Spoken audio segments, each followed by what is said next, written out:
Olá, que a graça e a paz de Cristo esteja contigo e com a tua família.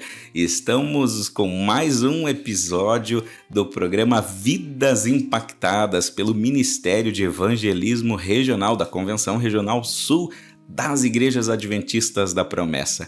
Nós estamos hoje com o último programa desta série especial, esta série que foi ao ar ao longo de todo este mês de setembro, e nós agradecemos desde já a sua companhia. Estamos transmitindo então para as redes sociais da Convenção Sul. Você pode estar nos assistindo pelo YouTube da Convenção Sul. Procura lá no YouTube Promessa Sul, se inscreve no canal. Procura também no Facebook Promessa Sul, se inscreve, curte ali a página do Facebook. Compartilha os links dessa transmissão na sua igreja, no grupo de homens, grupo de mulheres. Participe conosco. Nós gostamos muito de compartilhar aqui a palavra de Deus e contamos com a sua ajuda para espalhar as boas novas. Ao longo dessa série, nós estivemos então aqui ao longo das sextas-feiras de setembro. Você pode estar assistindo em outro horário, que Deus te abençoe, é uma benção poder contar com a sua companhia. Mas como a gente está indo ao ar às sextas-feiras, então a gente vai receber o sábado daqui a pouquinho também juntos. Antes eu queria deixar minha palavra de saudação em primeiro lugar aos nossos convidados muito especiais hoje para a gente finalizar essa série. Eu estou aqui com o pastor Elias Alves Ferreira e o pastor Isaac Rizzi. Pastor Elias, que a graça e a paz de Cristo Jesus esteja contigo. Um feliz sábado, a paz do Senhor. A paz do Senhor, pastor Afrânio, pastor Isaac. Uma bênção estar aqui participando com vocês de Vidas Impactadas. E na conclusão dessa série, poder contribuir. Deus tem falado muito em nossos programas anteriores e acreditamos que nesta noite Deus vai tratar com a gente também em alguns detalhes da palavra do Senhor. Glória a Deus, glória a Deus. Pastor Isaac, paz do Senhor Jesus, um feliz sábado. Paz do Senhor, pastor Afrânio, paz do Senhor, pastor Elias. É um prazer estar aqui, chegando ao final dessa série de lições, juntamente com vocês e aos nossos queridos ouvintes também, que está conosco nesse momento. Que esta paz gloriosa do Senhor Jesus esteja alcançando a todos. E como já mencionado aqui, tivemos a oportunidade de várias reflexões de vidas impactadas e hoje nós queremos trazer também a continuidade da reflexão na vida de homens, servos de Deus impactados e que nós podemos aprender muito com eles. Então eu espero que a gente possa estar contribuindo nessa reflexão e certamente nós seremos bênção para todos nós. Será bênção para todos nós nesta noite de hoje. Amém, glória a Deus. Então nós vamos meditar um pouco então nessas vidas impactadas. E você que talvez chegou do serviço correndinho aí, deu tempo de acessar o link e começar a assistir o programa com a gente. Vamos receber o sábado, vamos receber então em oração, e assim quero pedir ao pastor Elias Alves Ferreira para nos conduzir uma palavra de oração, recebendo o sábado do Senhor. Amém. Vamos falar com Deus. Senhor amado, poderoso Pai, muito obrigado. Obrigado por mais uma semana. Obrigado pelo Teu Espírito Santo que tem nos inspirado, nos trazendo conforto ao nosso coração e preparando nosso coração para este momento. Senhor, obrigado, e agora estamos já no período do Teu santo dia, um dia que não é nosso, um dia que te pertence. Obrigado, Senhor, por podermos seguir o exemplo de Ti lá da semana da criação. Ó Deus, nós celebramos a criação, nós te agradecemos e agora, Senhor, nesse momento, já iniciando o Teu santo dia, nós pedimos que a Tua palavra venha falar conosco. Nós pedimos que o programa de hoje seja uma preparação daquilo que desfrutaremos na nossa escola bíblica, no nosso culto, durante as nossas atividades, nesse dia tão especial, tão maravilhoso. Deus, nós te glorificamos, nós te exaltamos e pedimos, Senhor, sê conosco, Pai. Deus, nós entregamos nas Tuas mãos. Nós queremos fazer a Tua vontade, porque, Senhor, apesar da nossa infidelidade, Tu tens sido fiel para conosco. Ajude-nos a vivermos na fidelidade, na santidade, no caminho estreito, nos preparando para aquele dia maravilhoso da tua volta, onde estaremos para sempre contigo em plena glória, no nome e por amor de Jesus. Amém. Amém. Amém. Glória seja a Deus. Nós hoje, então, a nossa proposta no programa de hoje, né, nós vamos conversar aqui, né, com os nossos pastores e sobre a vida de 3 personagens, né? A gente vai continuar falando sobre o apóstolo Paulo, né, mais um aspecto dessa jornada por Atos dos Apóstolos. Nós vamos ver sobre a vida de Lucas e nós também vamos ver sobre a vida de Aristarco. Eu acho que a gente começa, então, falando um pouco sobre Aristarco. Quem é Aristarco? Talvez algum irmão aí mais novo na fé talvez nem lembre que exista esse personagem, mas ele tá lá e ele foi muito importante na vida de Paulo.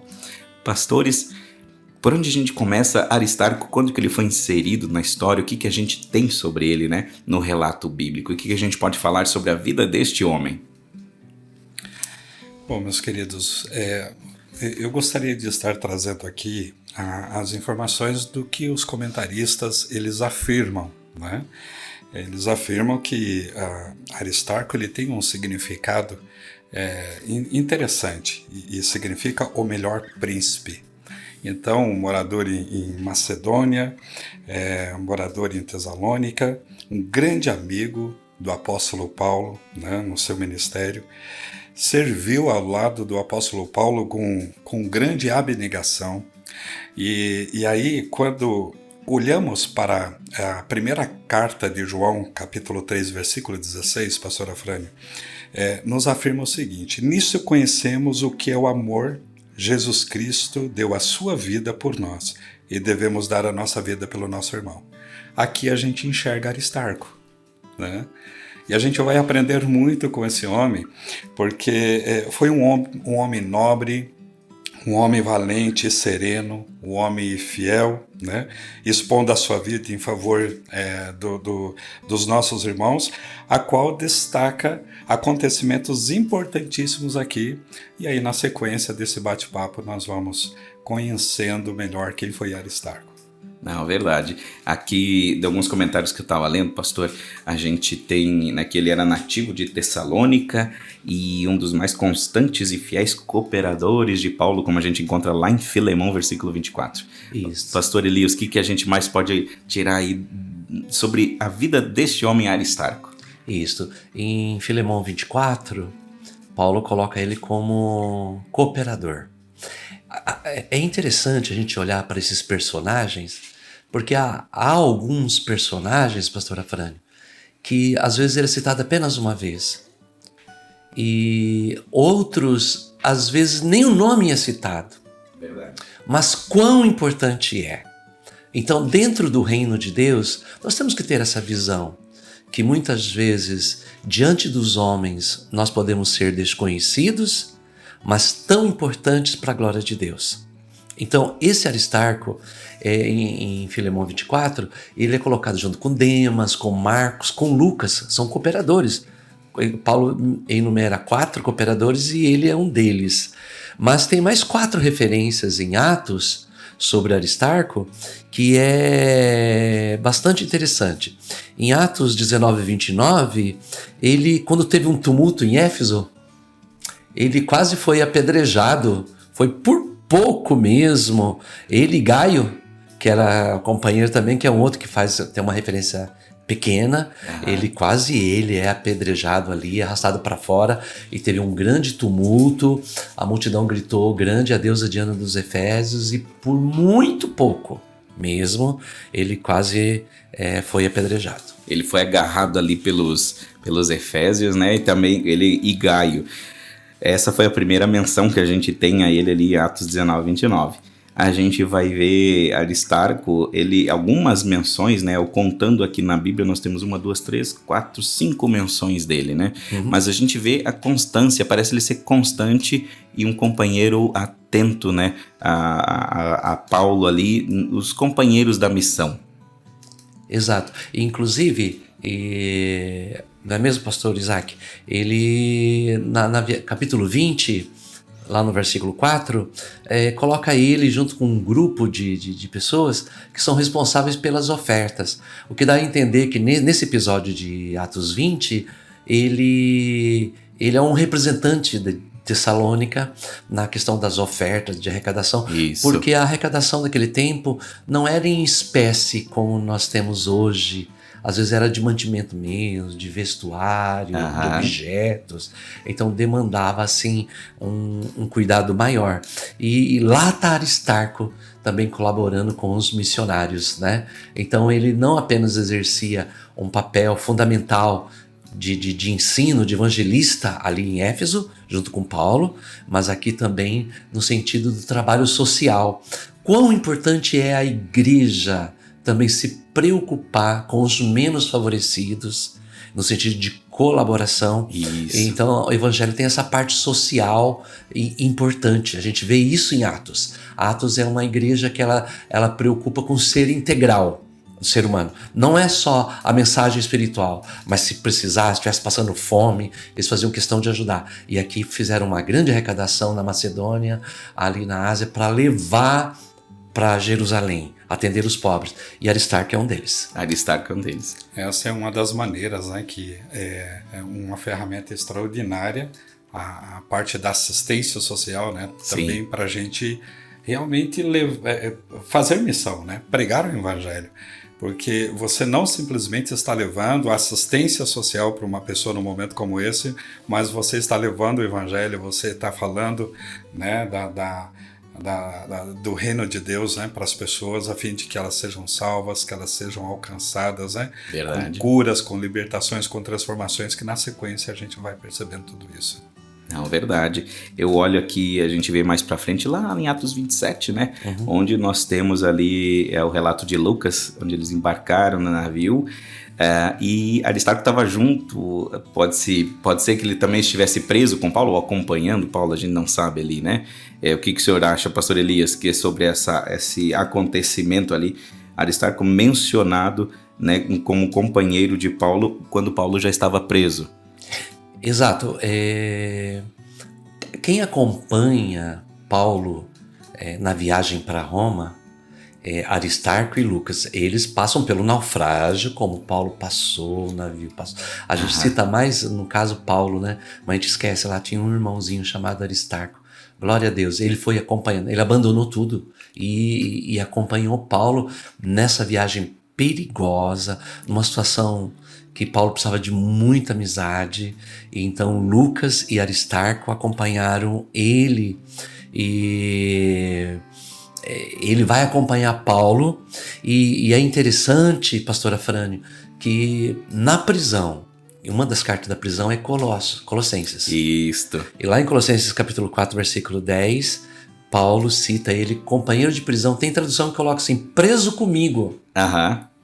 Então a gente não sabe se é um eufemismo de linguagem, era alguém que estava assim tão próximo, que acompanhou Paulo, como não arredou os pés de perto de Paulo, se sentia preso como Paulo, porque Paulo estava preso numa prisão domiciliar, ou quem sabe na mesma casa, estava tão junto, ou se ele realmente também foi algemado. A gente não sabe, né? A gente só sabe que na segunda prisão dele, lá em 2 Timóteo, Paulo deixa bem claro que só Lucas estava com ele. Mas aqui em Atos 27, Aristarco está junto.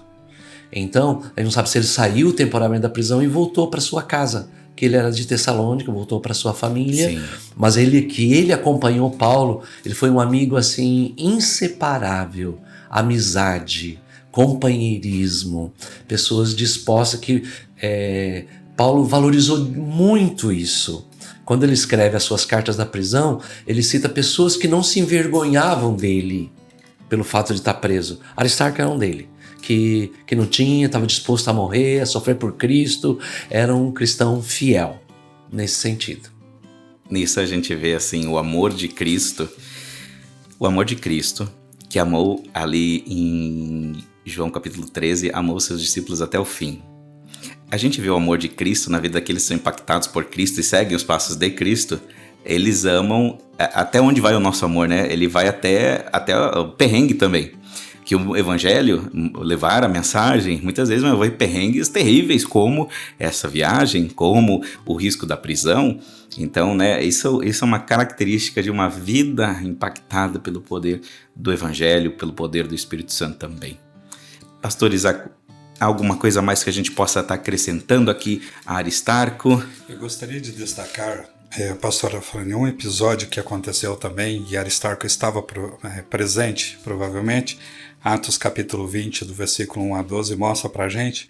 Então, assim, num dado momento, Paulo e Aristarco, isso já voltando só um pouquinho, né, na terceira viagem missionária, a gente percebe Paulo se separando ali de Aristarco.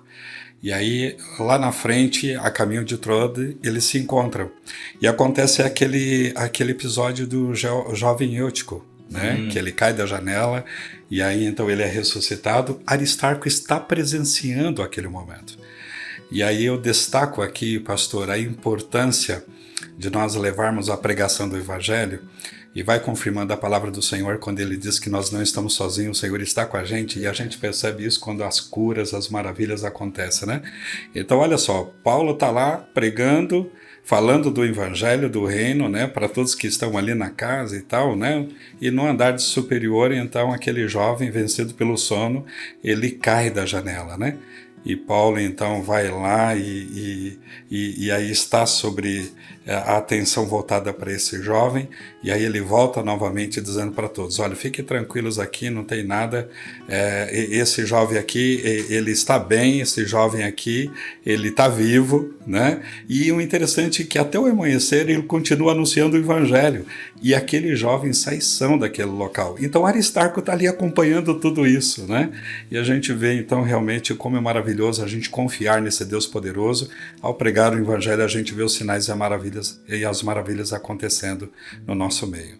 Pastora Frane, eu queria aproveitar, falando sobre Aristarco, assim, na vida espiritual nossa, primeiro a gente conhece Jesus como Senhor e Salvador nosso. O tempo passa e nós nos tornamos discípulos.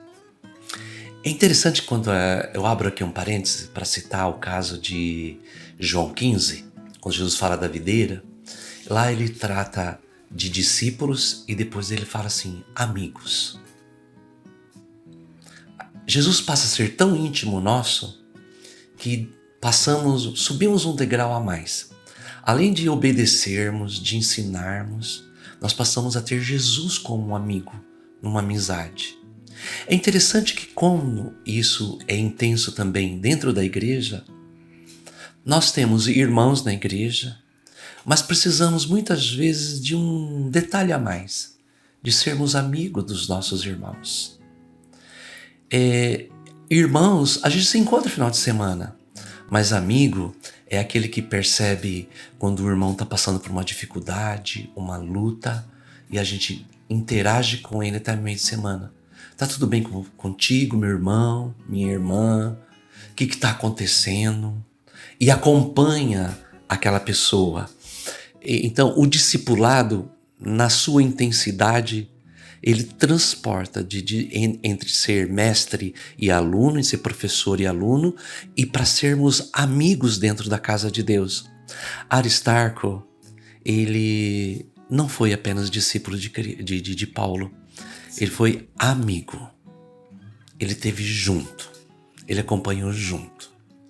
Ele acompanhou lá de Eutico, ele acompanhou quando a serpente mordeu a mão de Paulo na ilha de Malta, ele está junto, e quando Paulo vai preso, ele está junto, ele acompanha, ele protege, a presença dele.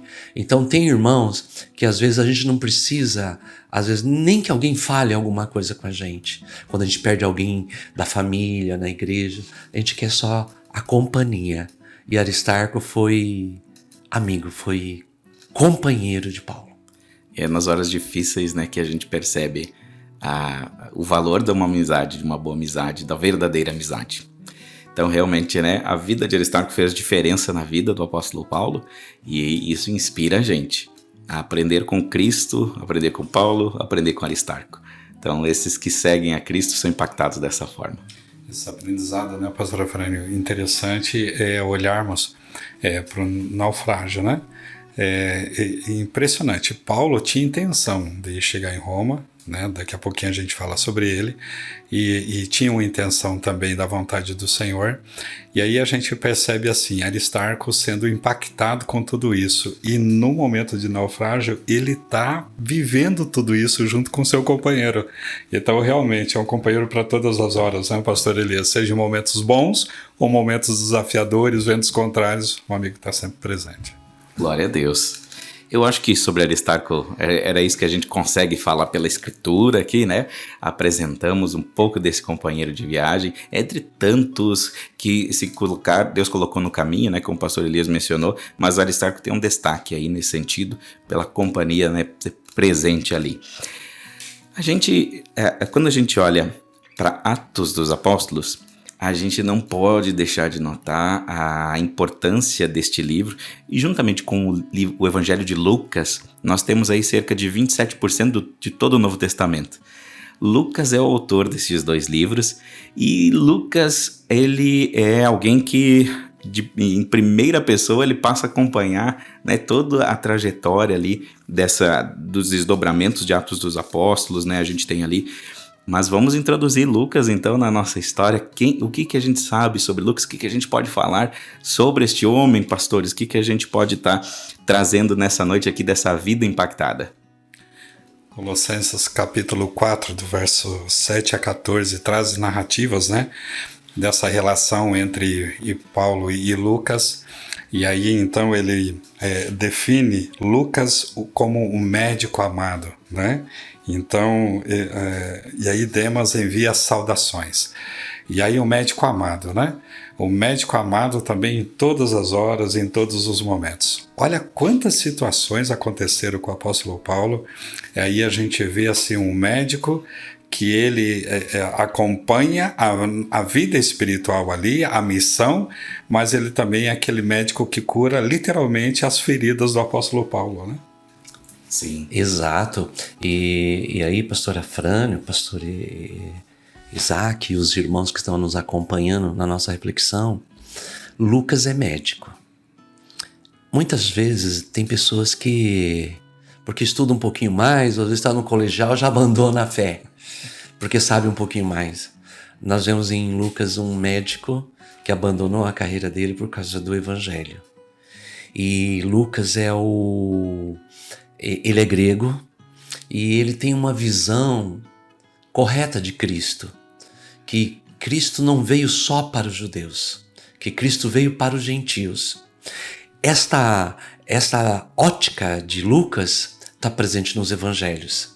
Ele é o único evangelista que fala do bom samaritano, por exemplo. Ou seja, que coloca o samaritano, que era odiado pelos judeus, numa posição de que faz o bem. Com isso ele quebra paradigma. É o único que fala da parábola do filho pródigo, de um pai amoroso que abre o coração, que recebe, que perdoa, que aceita, né? Porque Lucas, além de médico, é agregado a ele algumas características. Uma de historiador, porque como historiador ele faz recortes interessantes no Evangelho e no livro de Atos. E ele trata o trabalho dele até assim com uma palavrinha, né? Ele faz o primeiro tratado. Então ele é minucioso, ele é detalhista, ele vai fazer tratado. Então, como histórico, um historiador, ele vai olhar detalhes. E para ele, Jesus, em Atos 1, versículo propriamente dito, versículo 3, ele fala assim, Jesus apareceu com incontestáveis provas. Ele não é teórico, ele é um cara que vai investigar, fazer um estudo minucioso. Então, o Evangelho de Lucas e aqui o Atos, que poderia ser chamado também Atos do Espírito Santo, sim, ele é ele apresenta Jesus, ele é evangelista.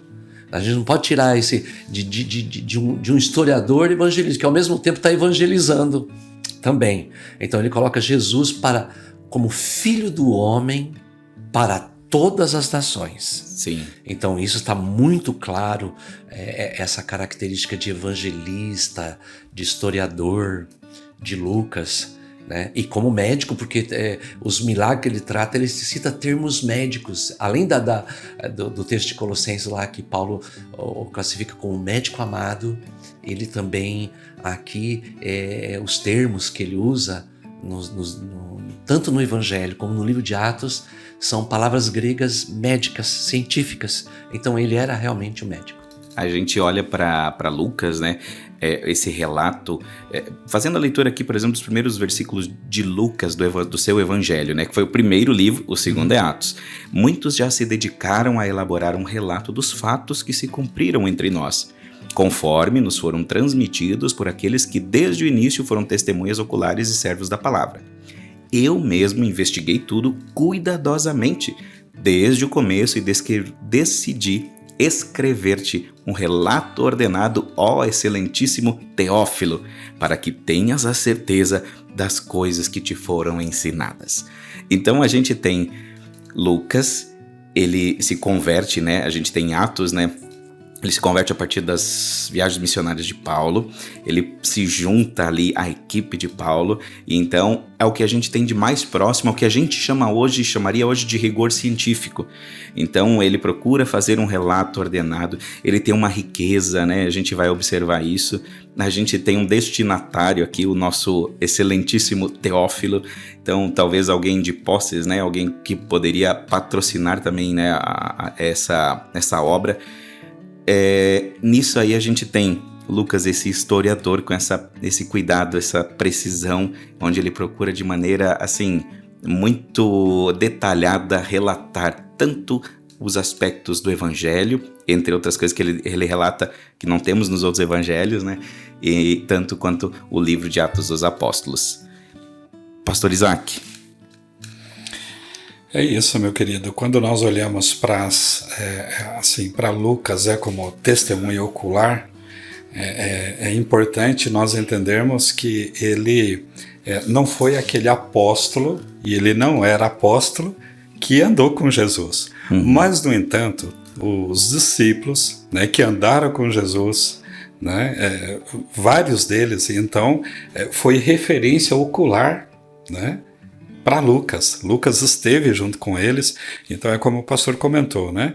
Ele não foi uma pessoa teórica, prática, né? Então os seus ensinos, a sua biografia traz realmente a confiabilidade de que ele viveu um tempo em que ele coletou muitas informações precisas, né, de realidade, e pela biografia dele a gente pode perceber a profundidade, né, dos seus ensinos. E, pastora Fran, eu gostaria de destacar um outro detalhezinho em Lucas, que ele tem um lado poeta dele, ele é poético. Lucas é um médico caprichoso, mas tem um lado lírico dele. Tanto que tanto o Evangelho como Atos influencia a inologia dos primeiros séculos. É interessante. Até na Idade Média, por exemplo, ele é o único que escreve o Cântico de Maria, o Magnificat, o Benedictus, de Zacarias. Ele fala do Cântico dos Anjos. Ele fala de Paulo e Silas estava na prisão orando e cantando. O Cântico de Simeão. O Cântico de Simeão. Ele é um historiador poético que valoriza isso. Ele conta uma outra coisa, uma ênfase que ele dá em todo o livro, apesar da grande tribulação, que quando ele escreve é uma grande tribulação, a gente consegue ver a alegria nos escritos de Lucas. Em todo momento ele coloca isso. Ele dava também uma ênfase dos escritores muito clara, da divindade do Espírito Santo e da ação do Espírito Santo. Então ele coloca, ele detalha ali os pentecostes que houve. Ele começa com o Pentecoste de Jerusalém, Atos 2, mas ele faz questão que em Samaria também caiu o Pentecostes, que era judeus mestiço. Ele vai para a casa de Cornélio e fala, teve um Pentecoste na casa de Cornélio também, o Espírito Santo estava lá. Ele vai para Atos 19 e fala lá em Éfeso também aconteceu um Pentecoste. Lucas, ele começa a acompanhar na segunda viagem missionária, em Troade, Atos 16. Quando dali para frente ele já se inclui, nós, ele está junto ali, né? Agora, depois nós vamos ver, Paulo ele fica 2 anos preso em Cesareia. Isso. E Lucas está junto, acompanha até Roma. Então nesse período, Lucas teve contato com os irmãos. Tanto ele acompanhou Paulo em Jerusalém, onde foi preso, e depois em Cesareia, que não era tão distante, e isso permitiu, com certeza, ele ter contato com pessoas que viveram com Jesus, com pessoas que tiveram experiência com Jesus, com pessoas que foram curadas com Jesus. Com certeza, pela riqueza dos detalhes, ele teve contato, por exemplo, com Maria, que foi a mãe terrena de Jesus. Jesus é pré-existente de Maria, mas Maria, claro, acompanhou a infância, a juventude, e esse detalhe. E sempre com essa ênfase. Jesus, para Lucas, ele não cura o leproso, ele põe a mão no leproso.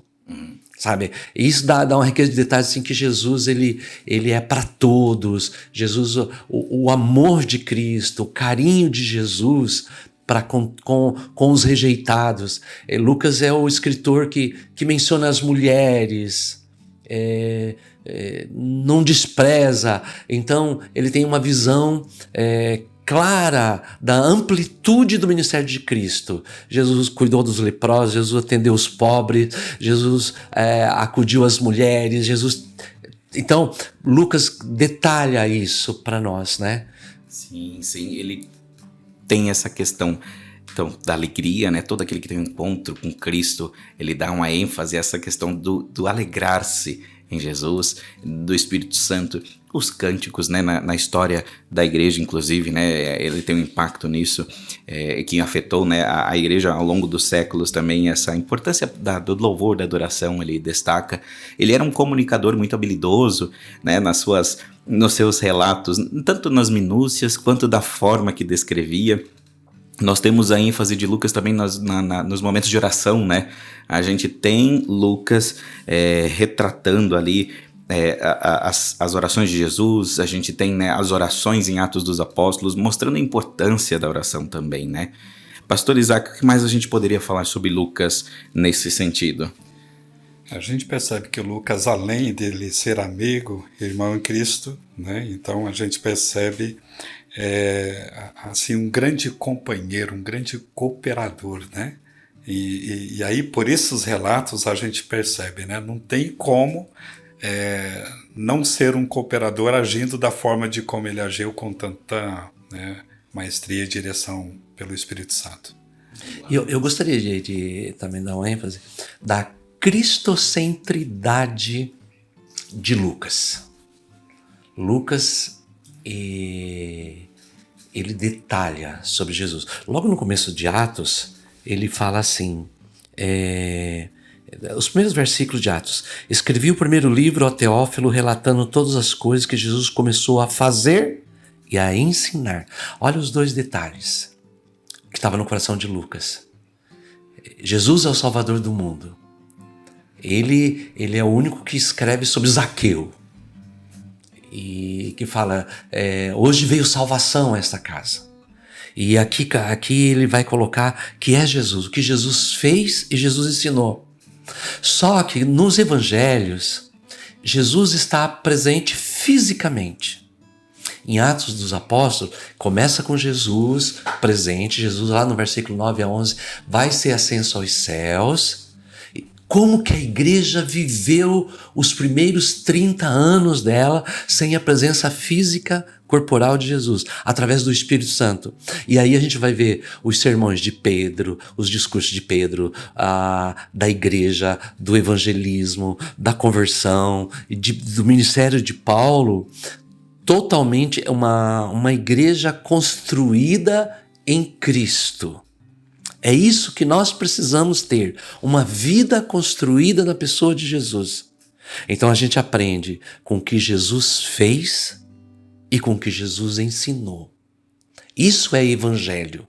Esse versículo primeiro aqui de Atos, ele resume todo o discipulado, todo o evangelismo. O que é discipulado e evangelismo? É contar o que Jesus fez e o que Jesus ensinou. Essa é a grande notícia. Glória a Deus. Glória a Deus. Que bênção. Interessante, né, pastor Afrânio, que não tem como não mencionar, né? Lucas acompanhando o apóstolo Paulo nas suas viagens, quando ele se inclui, né? Partimos, né? Estivemos, e aí a gente percebe que para aguentar, né, essas aflições, essas dificuldades todas, Jesus tem que estar no centro, né? O Senhor tem que estar no centro, porque senão seria impossível. Glória a Deus.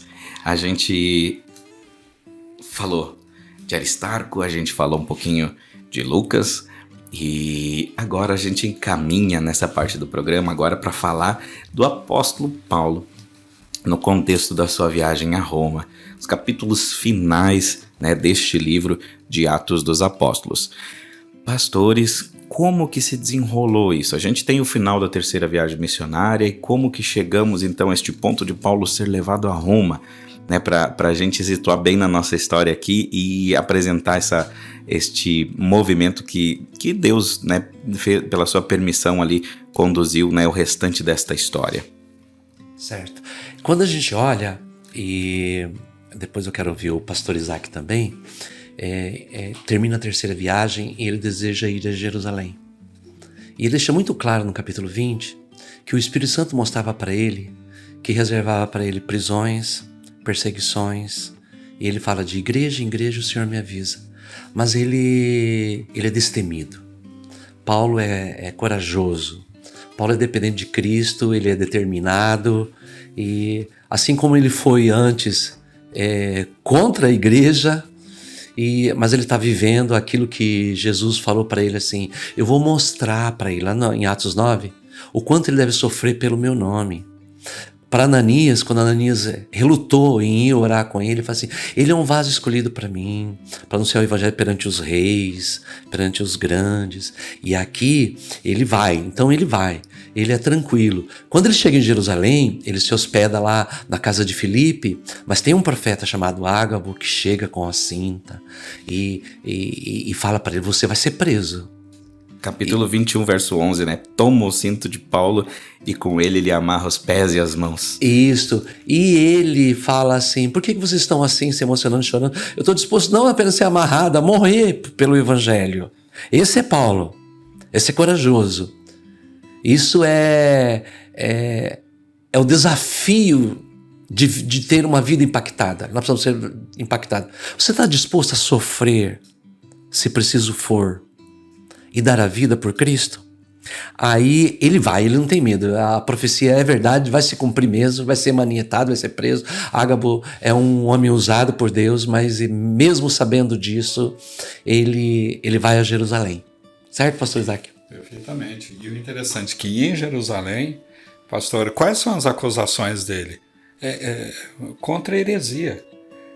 Ele está vivendo já um evangelho autêntico, verdadeiro e acusado pelos judeus com heresias, né? Então, isso que leva, porque assim, afirmava que ele era contra a lei de Moisés, né? Então tem todos os assuntos ali de circuncisão e tal, né? As suas defesas, e aí vai levando ele então para o julgamento em Cesareia, né? E aí a partir de então, né, liga com a ida para Roma, quando ele apela para César, e aí começa todo aquele histórico, né, onde a gente vai presenciar Paulo, Lucas, Aristarco juntos nessa embarcação, passando por grandes ventos. Né? A gente tem tanto Paulo entendendo, né, esse sofrimento que lhe estava proposto, que Deus estava no controle da história, né? Deus está no controle da nossa história, mesmo as circunstâncias ruins, Deus opera no seu propósito. Tanto é que Paulo, né, cheio da presença de Deus, né, cheio do Espírito Santo, mais pra frente ele declara, né, todas as coisas cooperam para o bem daqueles que amam a Deus, daqueles que são chamados segundo o seu propósito. Não é algumas coisas, não é as coisas boas, Todas. mesmo as coisas ruins, todas as coisas cooperam. Ele ficou preso ali em Cesareia, então, o apóstolo Paulo, né, como cidadão romano, né, e nisso ele apela para César. É isto, pastores? Olha, voltando um pouquinho em Jerusalém, Sim. ele chega em Jerusalém, as pessoas fazem um grande tumulto. Ele é preso em Jerusalém. E ele comparece perante o Sinédrio, ele prega Jesus perante o Sinédrio, ele se defende perante o Sinédrio, mas tem uma conspiração contra ele. E um sobrinho dele ouve os homens que queriam matar ele. Aí o governador Félix transfere ele para Cesareia à noite, e ele vai para Cesareia, fica preso em Cesareia, fora do território de Jerusalém, e ali ele comparece perante 3 autoridades. A primeira é Félix, depois Festo e depois o rei Agripa, e casado com Berenice, um dos Herodes. E para Félix, julga ele não culpado, ele é realmente inocente e protege ele. Na verdade, Cesareia é uma proteção. E ele é uma proteção para ele. Ele fica lá. Em Cesareia, ele fica por aproximadamente 2 anos, do ano 57 até o ano 59 da era cristã. Ali, só que ele é substituído. Félix é substituído nesse intervalo, vem Festo. E em Festo, quando Festo estava governando, eles vão uma comitiva de Jerusalém, eles querem tirar Paulo de Cesareia e devolver para Jerusalém. Mas na verdade é uma conspiração para matá-lo no caminho. Era uma emboscada. E Paulo percebe isso. E claro, Deus estava com ele, Deus protege ele. E então, naquele momento, ele faz um apelo como cidadão romano para ser julgado por César. Tanto Félix como Festo acham Paulo inocente. Mas, porém, a condição judaica, a construção e o ódio e as artimanhas era tão grande que ele percebeu que iria cometer uma grande injustiça. Aí Festo declara: apelaste para César irás. Isso me faz lembrar, nas suas palavras, pastor, realmente a confirmação quando o Senhor disse para Paulo, né, que ele chegaria em Roma, né? Então, era um desejo do apóstolo Paulo, mas aí a gente percebe em Atos 23:11, né, quando o Senhor aparece à noite para ele, né, pondo-se ao lado dele, diz: coragem, assim como você testemunhou ao meu respeito em Jerusalém, deverá também testemunhar em Roma. Então ele não sabia como iria acontecer, né? Jamais imaginava que passaria por tudo isso, né? Como o pastor aqui traz o seu relato, mas a gente percebe uma vontade do Senhor, e aqui traz uma aplicação interessante para a gente, o pastor Afrânio e pastor Elias, a importância que nós assim precisamos dar. Nós temos projetos, temos propósitos, mas os nossos projetos e propósitos precisam estar alinhados com os projetos e propósitos do Senhor para a nossa vida, para sermos bem-sucedidos, né? A fim de que nós chegamos lá no final, alcançamos a coroa da vida, a coroa da justiça, né? E então, no meio desse caminho, vamos passar por lutas, por dificuldades, né? Por aflições também, com certeza. E o Senhor disse que nós não estaríamos isentos a elas, né? Mas é tão maravilhoso quando a gente vê a palavra do Senhor dizendo assim: não, eu vou estar com vocês, a fim de que vocês possam glorificar o meu nome.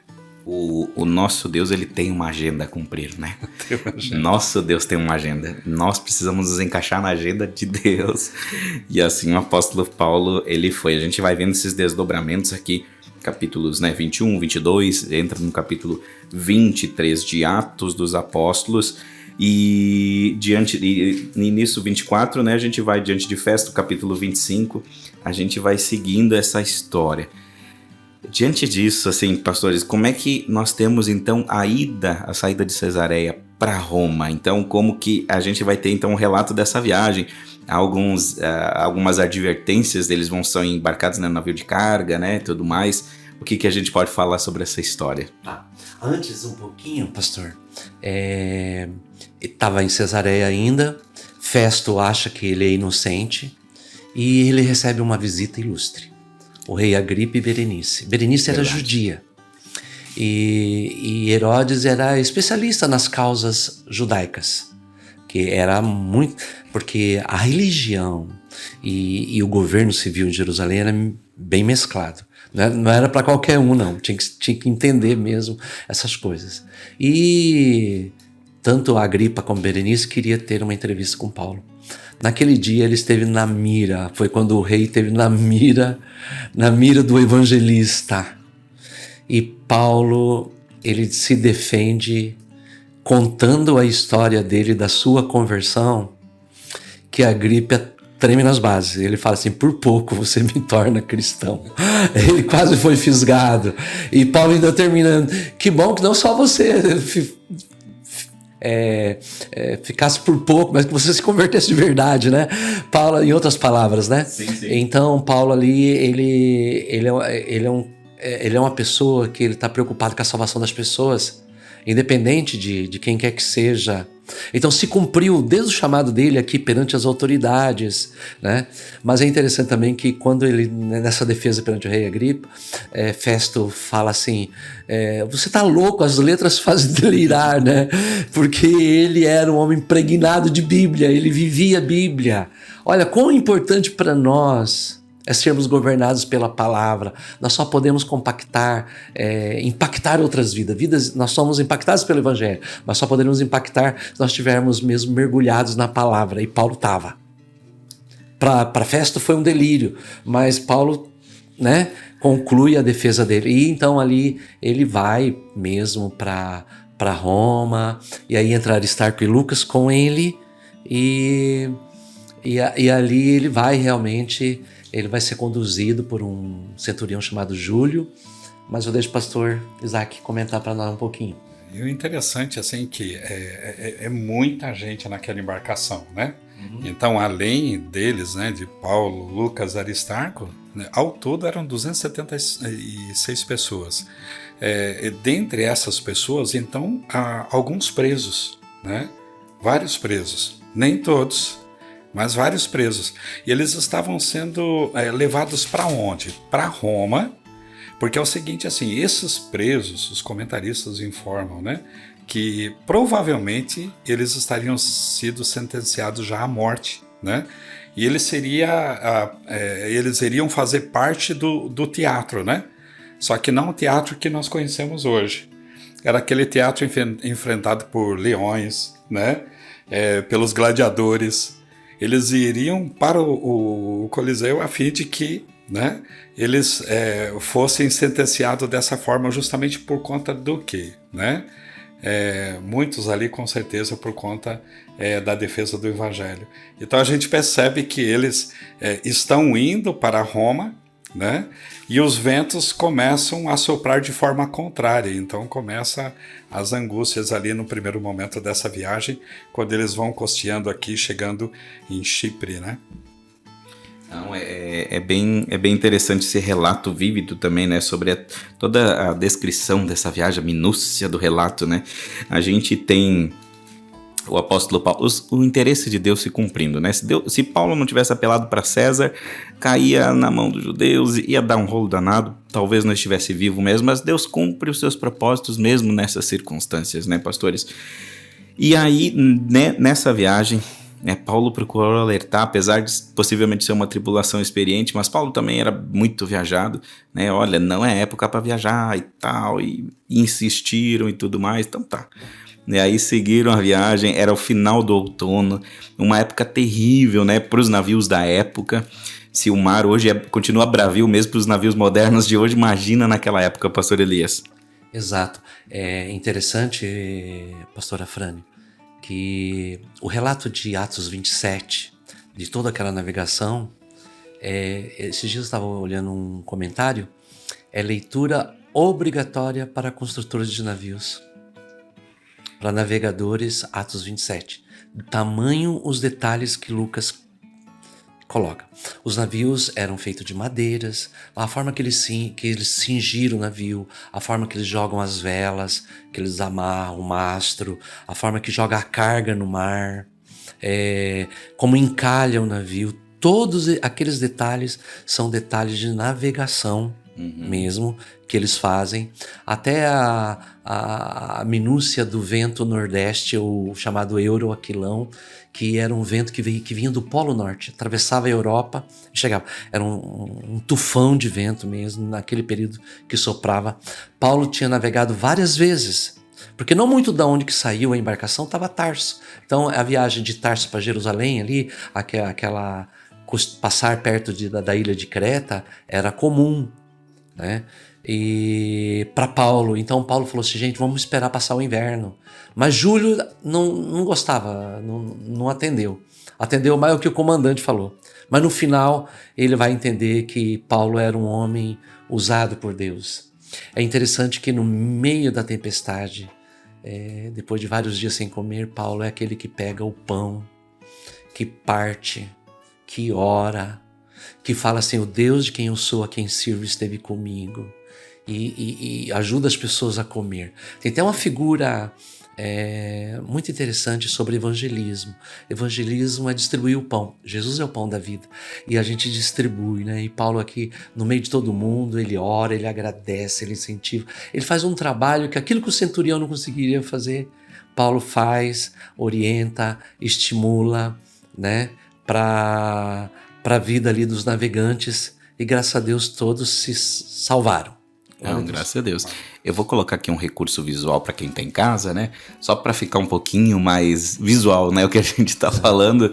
Então, alguns aspectos dessa viagem, onde eles saem, então, né? De Cesareia, vão costeando e tal, e vão caminhando. Lá no ponto 11 do seu mapa, você tem Malta.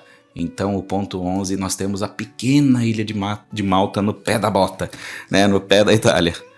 Então, ali, diante, né, do clima que não permitiu realmente que ele seguisse viagem, ocorre o naufrágio, e ali nós temos um episódio muito vívido, muito interessante deste acontecimento, né, pastores? A gente tem um relato muito vívido ali do que Deus fez nessa ilha de Malta.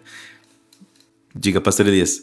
Deus realmente, no seu propósito, eu queria destacar assim, o apóstolo Paulo que prega para reis, que prega no Aerópago, em Atenas, e quando o navio chega e todos eles se salvam, né? Graças a Deus, na orientação de Paulo e tudo, até o fato de soltar o bote salva-vida, muitos queriam escapar antes, e Paulo fala assim, se eles saírem no mar, eles vão morrer, vão se perder. Paulo avisa. Mas ele chega lá e Paulo vai apanhar gravetos. Eu acho muito interessante esse detalhe. Que às vezes na igreja a gente acha que importante é a gente estar com o microfone, a gente ser um pastor, pregar, ter cargo, ser um ordenado, um consagrado, como tradicionalmente a gente diz. E não é nada disso, tem coisas simples que a Bíblia relata. Paulo estava apanhando o graveto e uma serpente morde ele. Então tem duas reações. A multidão que vê a serpente fala, esse é um condenado, ele escapou do mar, da fúria do mar, mas não vai sobreviver. Eles aguardavam Paulo cair morto. Nas crendices, né, nas crenças do povo, né, assim, esse é um amaldiçoado, esse aí escapou de vai morrer aqui agora de outro jeito, escapou do naufrágio, vai morrer pela serpente. E depois Paulo não morre, e aí endeusa Paulo. São os extremos, né? A gente não precisa nem endeusar as pessoas e nem menosprezar as pessoas pelo trabalho mais simples. É valioso diante do Senhor. Interessante que nós estamos falando de um pessoal a qual a Bíblia cita eles como bárbaro, mas não no sentido daqueles cruéis, né? A gente percebe o comportamento desses homens totalmente diferenciado, né? E aí eles envolvidos totalmente com cultura grega, né? Envolvido com deuses, enfim, né? E aí quando a gente percebe ali que Paulo é picado, eles logo acreditam que ali ele escapou do mar, mas não escapou naquele momento ali daquela picada. Então ele era um homem assim que ele merecia mesmo, ele era perverso, ele tinha uma culpa, né? Então ele foi sentenciado à morte mesmo, mas quando a morte não chegou para Paulo, né?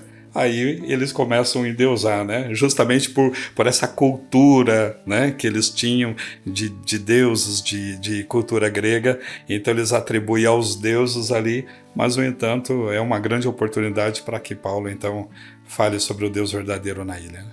Então, há o episódio da serpente, né? Há um homem lá, tem a principal autoridade da ilha, o Públio, né? Ele tem ali tem uma propriedade lá onde ele recebe o povo lá.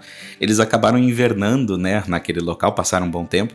O Públio estava doente, né? O apóstolo Paulo ora a cura dele, e assim eles trouxeram todos os demais enfermos da ilha e foram curados.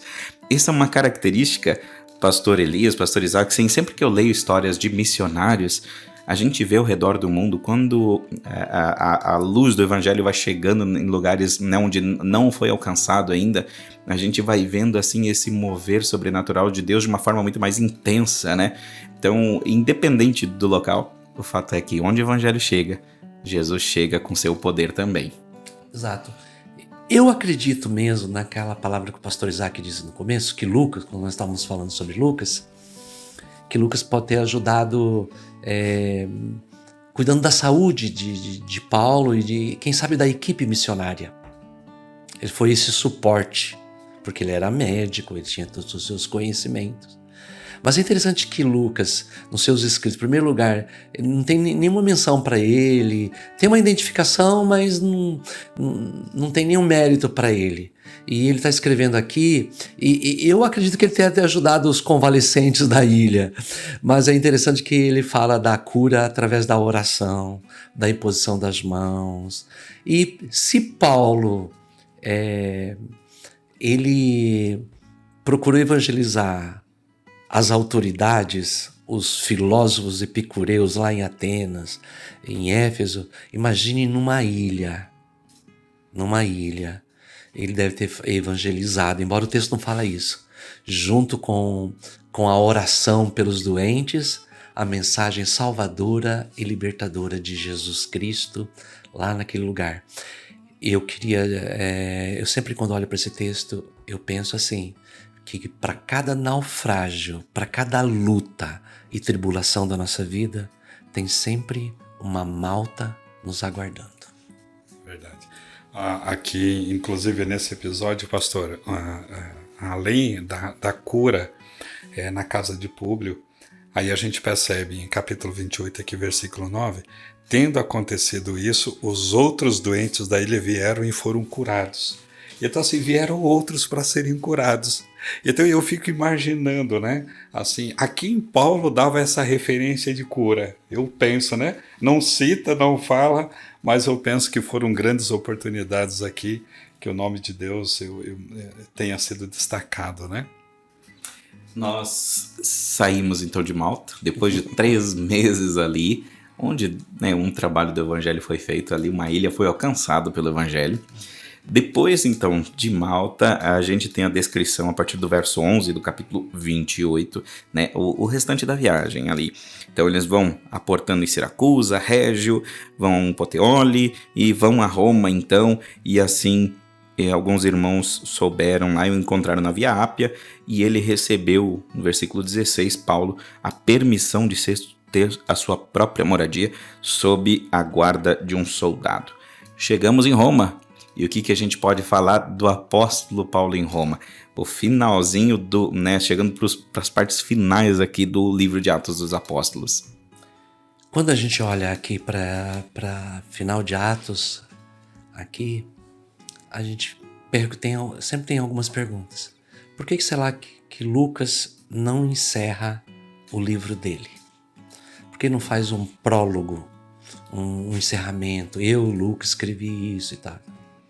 Bom, algumas teorias que a gente pode citar, porque a gente não pode afirmar aquilo que a Bíblia não diz. Mas Teófilo, para quem Lucas escreve, é morador de Roma. Quando ele fala, termina o evangelho, com Paulo pregando o evangelho na sua casa alugada, ali em Roma, ele estava querendo dizer para Teófilo, agora você pode acompanhar pessoalmente, porque ele já chegou aqui. Então, a divulgação de Atos dos Apóstolos foi no ano 62, logo no começo da prisão de Paulo. Então, esse foi o primeiro encerramento, talvez a primeira teoria, porque Lucas não encerra. A segunda, que também é muito possível, Lucas foi inspirado pelo Espírito Santo, dependente totalmente. Quem sabe Deus deixou um desafio para todos nós. Atos 29 é com a gente. Agora é com a gente. Porque esse Paulo, ele não desiste. Ele chega em Roma, ele procura judeus, os judeus não aceitam, e aí ele começa a pregar, evangelizar a guarda pretoriana. Quando ele escreve aos Filipenses, ele fala dos irmãos da casa de César. De hora em hora, várias vezes durante o dia, trocava os sentinelas e ele pregava o evangelho. Algema numa mão, evangelho na outra. Esse tagarela não cansava, né? Esse tagarela, como já foi rotulado o apóstolo Paulo, ele não cansava. Não havia cadeias que podiam o prender, o impedir de levar o evangelho. Para mim fica uma frase assim, nos últimos tempos, a gente muitas vezes hoje, vamos pensar em contexto de igreja moderna, né? A gente pensar nessa igreja aqui não é uma igreja com púlpito, estrutura de palco, banquinho, não, era igreja de casa, era totalmente diferente. Então uma frase para mim fica muito em mente assim, a gente trabalha com o que tem, não com o que é o ideal. Né? Graças a Deus hoje nós conseguimos ter igrejas onde a gente tem condições melhores, digamos assim, estruturalmente falando, né? Mas nós vamos pensar assim, o evangelho não precisa de nada disso, o evangelho precisa de pessoas, não de coisas.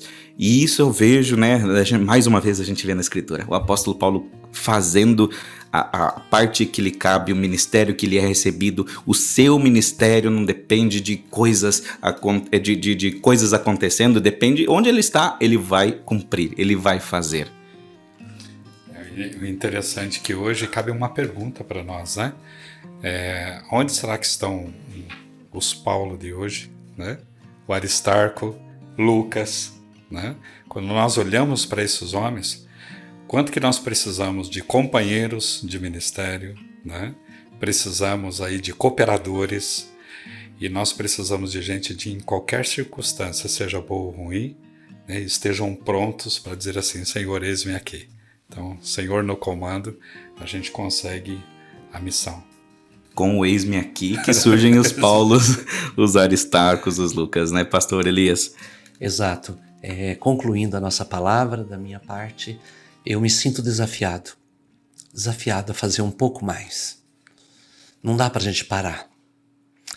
No nosso mundo, há pessoas perdidas ainda, precisando do evangelho, precisando da graça, precisando de alguém contar o que Jesus fez, o que Jesus ensinou.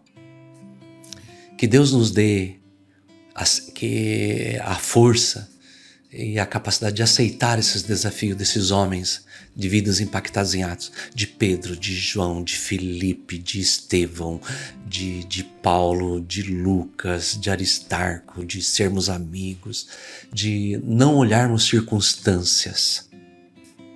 Se eles fossem olhar aqui a circunstância, eles não teriam ido, mas eles foram. Eles foram e falaram de Jesus. Agora, o desafio é nós darmos continuidade a essa história, levarmos para outra geração a mensagem transformadora do Evangelho. Glória a Deus. Pastor Isaac, então também as suas considerações finais, né? Pastor Elias coloca aqui essas palavras finais aqui nesse episódio de hoje. Pastor Isaac, o que o senhor traz assim de considerações finais para a gente? Atos 1:8 me faz recordar, pastor Afrânio, mas recebereis o poder ao descer sobre vós o Espírito Santo e ser-me-eis testemunhas tanto em Jerusalém como Judeia, Samaria e até os confins da terra. Quando o Senhor deixou a ordem para os seus discípulos para irem a Jerusalém e ficarem reunidos até que recebesse o poder do alto, então Jesus foi ascenso ao céu, foi glorificado, né? Enquanto os discípulos estavam ali olhando, fixos os olhos nos céus, aparece ali anjos, né? E nesse momento, os anjos provocam com que os olhares deles saiam naquele momento, né, dos céus e volte novamente para... É como se os anjos estivessem dizendo assim, vocês têm uma missão para cumprir.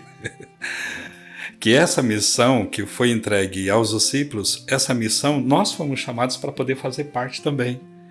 Então, meus queridos, nós temos que estar com os olhos fixos no céu, sim, mas continuamos com os pés no chão, prontos para anunciar o Evangelho, prontos para poder fazer a diferença. E pastor Afrânio, e é por isto que nós trouxemos essas reflexões dos Vidas Impactadas. Não se esgota o assunto na vida desses personagens, mas o pouco que nós trouxemos, a gente espera que isso faça diferença na vida da igreja, que coloque a gente para repensar como que nós estamos lidando, como que nós estamos nos colocando nesse momento de hoje para o cumprimento dessa missão. Então o nosso desejo é ver vidas sendo impactadas, vidas sendo transformadas, mas a gente não pode ser aquele evangelista teórico, como o pastor citou em alguns momentos aqui. A gente precisa ser prático. Então, para sermos práticos, nós precisamos vivenciar este evangelho e dizer, Senhor, eis-me aqui, estou pronto para cumprir a missão. Glória seja a Deus. A gente encerra esse episódio, finalizando essa série, e nisso eu queria agradecer, então, a companhia de todos vocês que estão em casa. Queria agradecer a companhia de todos vocês que também compartilharam aí nas suas igrejas. Os episódios estão gravados, disponíveis ali no YouTube, para a gente realmente se inspirar nesses homens e mulheres impactados pela presença de Deus.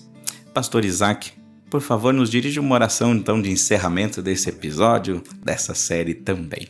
Glórias a Deus. Querido Deus, nós te glorificamos, exaltamos e bendizemos o teu nome. Somos gratos, Senhor, pela vida dos nossos companheiros que nos auxiliou ao longo dessa série, Senhor, Vidas Impactadas, trazendo a sua contribuição.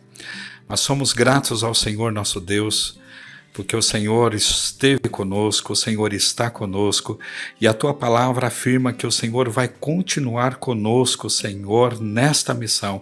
Nós não estamos sozinhos. Senhor, quando nós olhamos para o contexto da igreja primitiva, Senhor, eles não tinham os recursos que nós temos hoje, as literaturas que nós temos hoje. E o Senhor nos agraciou com esta graça, Senhor, com essas ferramentas importantíssimas que temos hoje para levar o teu evangelho, para levar a tua palavra. Mas nós precisamos, Senhor, de um movimento, nós precisamos das ações gloriosas do teu Espírito Santo, precisamos ser revestidos cada dia mais. Nós agradecemos por esse, Senhor, que já tem se colocado à disposição, mas nós precisamos, Senhor, que a tua igreja, Senhor, seja impactada, seja fortalecida, e que assim como levantou o apóstolo Paulo, Aristarco, Lucas e muitos outros, Senhor, pela tua palavra, Senhor, que nos nossos dias de hoje sejam levantados homens, mulheres, jovens, Senhor, crianças, revestidos com o poder do teu Espírito Santo, para que nós possamos continuar anunciando o evangelho. Aonde o Senhor nos plantou, meu Deus, que nós possamos fazer essa diferença. Eu oro a ti, Senhor, e peço a tua intervenção, a tua graça, o teu poder sobre a sua igreja, sobre o seu povo, sobre cada um de nós, em nome do Senhor Jesus. Amém, Senhor. Amém. Agora, olhando para essa câmera aqui, queria agradecer, aos nossos queridos pastores, pastor Elias, pastor Isaac na produção desse programa, produziram, roteirizaram, eu aqui apresento, cuido da parte técnica, então graças a Deus pelos pastores que nos ajudaram ao longo deste mês. Pastor Elias, obrigado pela participação, Deus abençoe. Amém, Deus abençoe os nossos irmãos, desafio dado, que a gente possa fazer desafio aceito e cumprido para a glória de Deus. Amém. Pastor Isaac, glória a Deus. Obrigado aí pela participação. Obrigado, agradecemos mais uma vez a participação de todos. E é isso, meus queridos. Unidade, missão e avivamento. Amém. Deus os abençoe, meus queridos. Que Deus nos, agora nós equipados com esse conhecimento, que essas ferramentas não fiquem guardadinhas lá no armário das ferramentas, mas sejam colocadas na mão para fazer a obra de Deus. Até mais, Deus abençoe a todos, um excelente sábado.